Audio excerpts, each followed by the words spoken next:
औरतें भी बड़ी बेवकूफ़ होती हैं।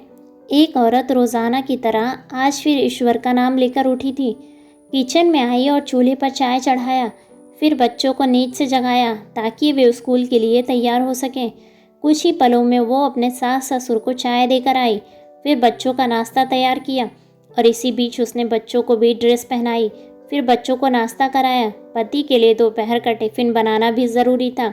इसी बीच स्कूल का रिक्शा आ गया और वो बच्चों को रिक्शा तक छोड़ने चली गई। वापस आकर पति का टिफ़िन बनाया और फिर मेज़ से जूठे बर्तन इकट्ठा किए। इसी बीच पतिदेव की आवाज़ आई, मेरे कपड़े निकाल दो। उनको ऑफिस जाने के लिए कपड़े निकाल कर दिए। अभी पति के लिए उनकी पसंद का नाश्ता तैयार करके टेबल पर लगाया ही था कि छोटी नंद आई और ये कहकर गई कि भाभी आज मुझे भी कॉलेज जल्दी जाना है, मेरा भी नाश्ता लगा देना। तभी देवर की भी आवाज़ आई, भाभी नाश्ता तैयार हो गया क्या? अभी लीजिए नाश्ता तैयार है। पति और देवर ने नाश्ता किया और अखबार पढ़कर अपने अपने ऑफिस के लिए निकल गए। उसने मेज़ से खाली बर्तन समेटे और सास ससुर के लिए उनकी परहेज का नाश्ता तैयार करने लगी। दोनों को नाश्ता कराने के बाद फिर बर्तन इकट्ठा किए और उनको भी किचन में लाकर धोने लगी। इसी बीच सफाई वाली भी आ गई। उसने बर्तन का काम सफाई वाली को सौंपकर खुद बेड की चादर इकट्ठा करने लगी और फिर सफाई वाली के साथ मिलकर सफाई में जुट गई। अब तक 11 बज चुके थे। अभी वो पूरी तरह से काम को समेट भी न पाई थी कि डोरबेल बजी। दरवाज़ा खोला तो सामने बड़ी ननद, उसके पति व बच्चे खड़े थे। उसने खुशी खुशी सभी को आदर के साथ घर में बुलाया। नंद की फरमाइश के मुताबिक नाश्ता तैयार करने के बाद अभी वो नंद के पास बैठी ही थी कि सास की आवाज़ आई, बहू खाने का क्या प्रोग्राम है? उसने घड़ी पर नज़र डाली तो 12 बज रहे थे। उसकी फिक्र बढ़ गई। वो जल्दी से फ्रिज की तरफ लपकी और सब्जी निकालकर दोपहर के खाने की तैयारी में जुट गई।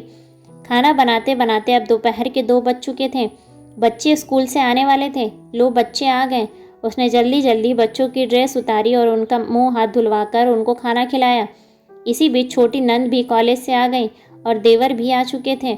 उसने सभी के लिए मेज पर खाना लगाया और खुद रोटी बनाने में लग गई। खाना खाकर सब लोग फ्री हुए तो मेज से बर्तन जमा करने शुरू कर दिए। इस वक्त 3 बज रहे थे। अब उसे खुद भी भूख का एहसास होने लगा था। उसने हॉट पॉट देखा तो उसमें कोई रोटी नहीं बची थी। उसने फिर से किचन की ओर रुख किया। तभी पतिदेव घर में दाखिल होते हुए बोले, आज देर हो गई, भूख बहुत लगी है, जल्दी से खाना लगा दो।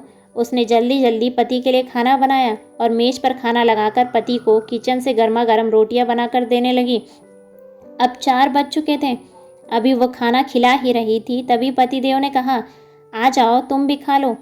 उसने हैरत से पति की ओर देखा तो उसे ख्याल आया कि आज मैंने सुबह से कुछ खाया ही नहीं।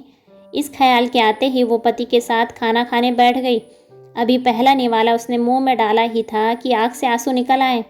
पति ने उसके आंसू देखे तो फौरन पूछा, तुम रो क्यों रही हो?